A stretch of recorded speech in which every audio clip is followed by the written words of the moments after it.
मुझे हल्के में मत लीजिए। जिन्होंने मुझे हल्के में लिया है उनसे मैं पहले ही कह चुका हूँ।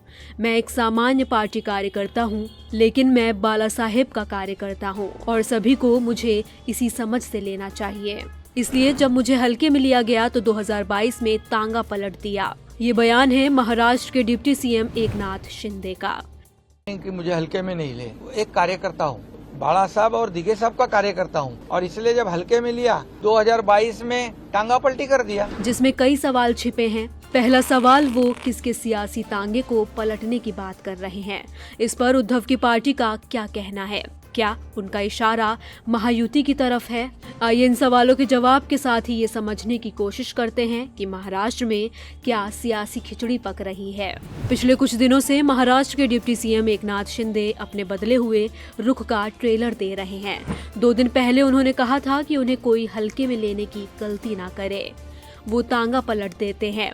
आज फिर उन्होंने कहा कि वो पलटे तो तांगा पलट जाएगा। 2022 में वो तांगा पलट चुके हैं। जिन्हें ये इशारा समझना है वो समझ ले कि मुझे हल्के में नहीं ले, एक कार्यकर्ता हूँ, बाला साहब और दिगे साहब का कार्यकर्ता हूँ और इसलिए जब हल्के में लिया 2022 में टांगा पलटी कर दिया। एक तरफ शिंदे अपनी इस लैंग्वेज से राजनीतिक अनिश्चितताओं के संकेत दे रहे थे, दूसरी तरफ दिल्ली में शरद पवार पीएम मोदी के साथ मराठी सम्मान का मंच साझा कर रहे हैं। दरअसल आज दिल्ली में अखिल भारतीय मराठी साहित्य सम्मेलन का आयोजन किया गया था।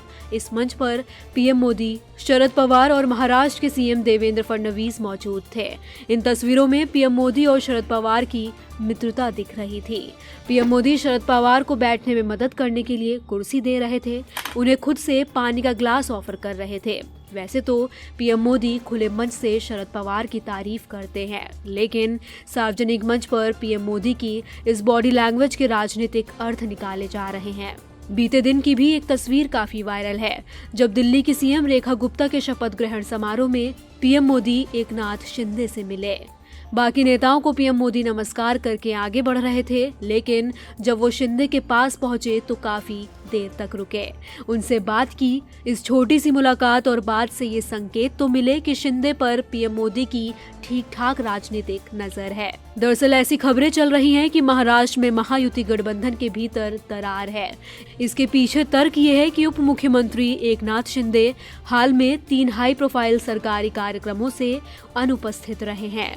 इसमें छत्रपति शिवाजी महाराज की प्रतिमा का उद्घाटन, मराठा राजा का जयंती समारोह और थीम पार्क के उद्घाटन से शिंदे नदारद रहे। इस कार्यक्रम में मुख्यमंत्री देवेंद्र फडणवीस और अजित पवार थे। नासिक और रायगढ़ में संरक्षक मंत्रियों की नियुक्ति पर फडणवीस और शिंदे में पहले से असहमति की बातें कही जा रही थी। नाराजगी की इन खबरों के बीच शिंदे गुट के विधायकों से वाई श्रेणी की सुरक्षा वापस ले ली गई है। फिर आग में घी डालने वाली खबर तब बनी जब शिंदे ने कहा कि वो तांगा पलटने की क्षमता रखते हैं। 2022 में टांगा पलटी कर दिया, सरकार को बदल दिया। डबल इंजन की जो लोग चाहते थे, डबल इंजन की सरकार चली। अब उनके इस बयान पर उद्धव ठाकरे की शिवसेना नेता आनंद दुबे का कहना है कि शायद शिंदे जी देवेंद्र जी को सावधान रहने की चेतावनी दे रहे हैं।